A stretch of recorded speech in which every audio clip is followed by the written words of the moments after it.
امام ابو حنیفہ رحمۃ اللہ علیہ کے پڑوس میں ایک نوجوان شرابی رہتا تھا. وہ رات کو شراب پی لیتا اور شور مچاتا اور کہتا میں بہت بڑا آدمی ہوں, لوگوں نے میری قدر نہیں کی. نشے میں یوں کہتا تھا. ایک رات پولیس افسر گزر رہا تھا تو اس نے شور سنا تو اس نے گرفتار کر کے جیل میں ڈال دی کہ بھئی اتنے بڑے عالم کے پاس یہ شور مچا رہا. 3-4 دن گزر گئے, اس کا شور سنائی نہیں دیا.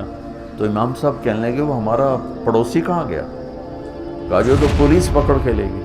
کیوں لے گئی؟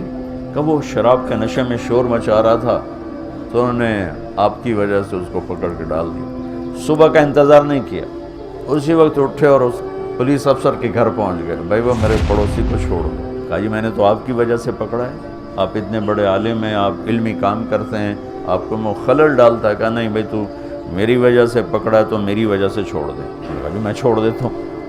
اس کو جیل سے نکال کر لائے.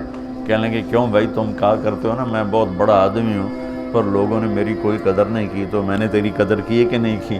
کہ حضرت میری بھی آج کے بعد شراب سے توبہ, میں بھی آئندہ کبھی شراب نہیں پیوں گا. تو بھائیو ساری زندگی کو 3 چیزوں سے خوبصورت بنا دو: سچائی, دیانت, انصاف. تو اللہ تعالیٰ دنیا بھی بنا دے گا اور اللہ تعالیٰ آخرت بھی بنا دے گا.